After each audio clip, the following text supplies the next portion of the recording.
दिल्ली चुनाव में जहां प्रधानमंत्री ने किया प्रचार, वहां आखिर नतीजे कैसे रहेंगे?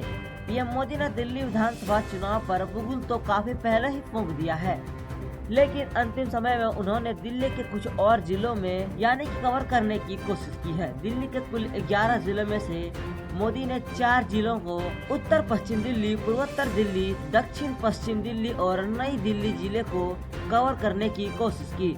आइए जानते हैं कि इन जिलों में पीएम मोदी के प्रचार का कितना क्रेज रहा। दिल्ली विधानसभा चुनाव के लिए 5 फरवरी को हुई वोटिंग के बाद उम्मीदवारों की किस्मत ईवीएम में कैद हो चुकी है। आज मतगणना के दौरान यह सामने आ जाएगा कि बीते कई महीनों में की मेहनत और राजनीतिक दलों और प्रत्याशियों को कितना फायदा हुआ। इतना ही नहीं, यह भी सामने आएगा कि पार्टियों को स्टार चेहरे चुनाव में कितने प्रभावी साबित हुए।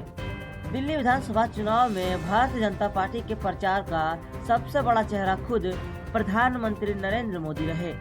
आइए जानते हैं इन जिलों में प्रधानमंत्री मोदी ने सबसे पहले दिल्ली विधानसभा चुनाव का बुगुल इसी क्षेत्र को फूंक दिया था। प्रधानमंत्री ने 3 जनवरी को पहले ही रैली उत्तर दिल्ली के रोहिणी में की।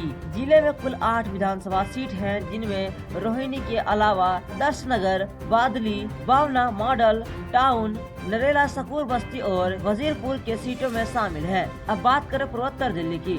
भाजपा के लिए प्रधानमंत्री मोदी की अगली रैली 29 जनवरी को पूर्वोत्तर दिल्ली के घोड़ा में हुई। पीएम ने इसके जरिए 5 सीटों को कवर करने का प्रयास किया।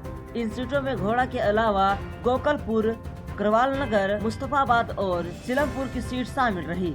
दक्षिण पश्चिम दिल्ली। प्रधानमंत्री मोदी की अगली रैली 31 जनवरी को दक्षिण पश्चिम दिल्ली के क्षेत्र में की। पीएम मोदी ने यहां द्वारका सीट पर चुनाव प्रचार के जरिए 7 सीटों पर भाजपा को जीत दिलाने की कोशिश की।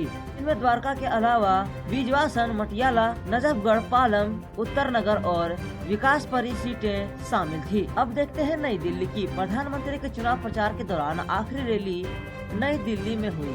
पीएम मोदी ने यहाँ आर.के. पुरम विधानसभा क्षेत्र में जनता को संबोधित कर लिया। दिल्ली की 6 अन्य सीटों पर साधनों की तैयारी की। इन दिल्ली में कैंट, ग्रेटर कौशल, नई दिल्ली, पटेल नगर, आर.के. पुरम और राजेंद्र नगर सीट पर प्रभाव डालने की कोशिश की। देखते हैं आज इसका नतीजा आखिर क्या आता है।